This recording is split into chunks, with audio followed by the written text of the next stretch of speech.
I'm Roger Gould, the creative director of our theme parks group at Pixar Animation Studios, collaborating with Imagineering wherever our stories show up at the parks around the world. I'm Kathy Mangum. I'm a former retired Imagineer, and I was the executive producer of Cars Land.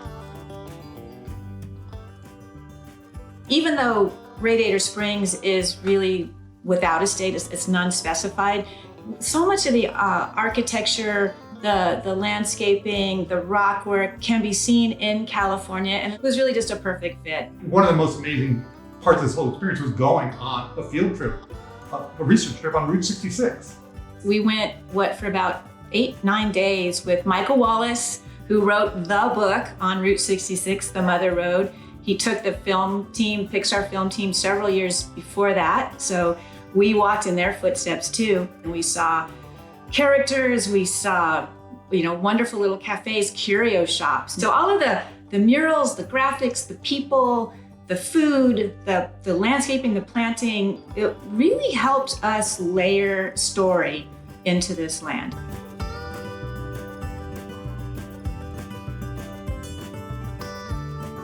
The world of Cars is a little bit of an oversized world because a door is the size of a garage door, right? Because cars are big. And so everything in the movie is a bit overscale. And that was one of the first decisions we came to with your team, was figuring out, okay, how do we scale these buildings down a little bit from what in the movie is a real world scale? There was just a coziness, a comfort for people to feel like they belonged in those buildings. When you're designing an attraction, you have to really boil it down to the essence of it. What is the emotional story you're trying to tell? What are those beats? And where do you want the guest to really be focused at every moment? And that's really, I think, Radiator Springs Racers, I think we're all so proud of it because it really is that synthesis of just great Imagineering storytelling and capturing the essence and emotion of the movie.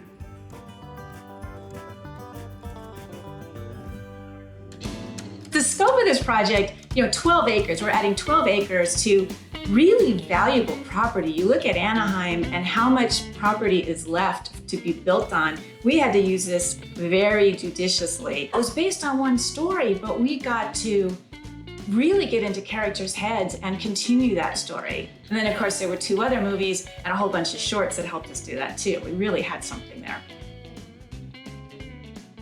We were literally standing in the land under construction, and the sun was going down, and there was just a feeling, well, that's that moment in the movie, that shaboom moment.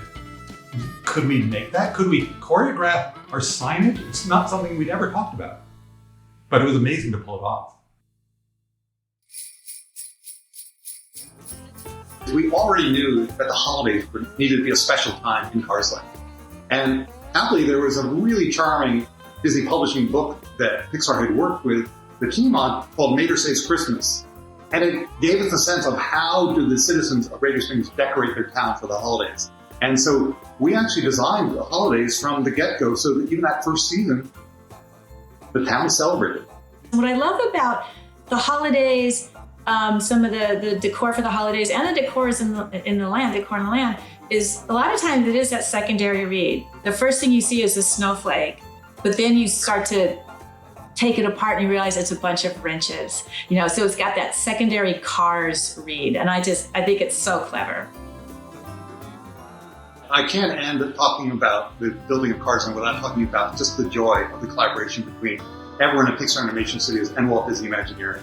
It was, there is no greater compliment for a filmmaker or a studio than Imagineering calling and say, we want to create something in the parks based on it. And in this case, it wasn't just a little thing. It was this entire land, and everyone who worked on the film put so much passion into that. We're so honored by the passion and commitment that the Imagineers put into bringing this world to life.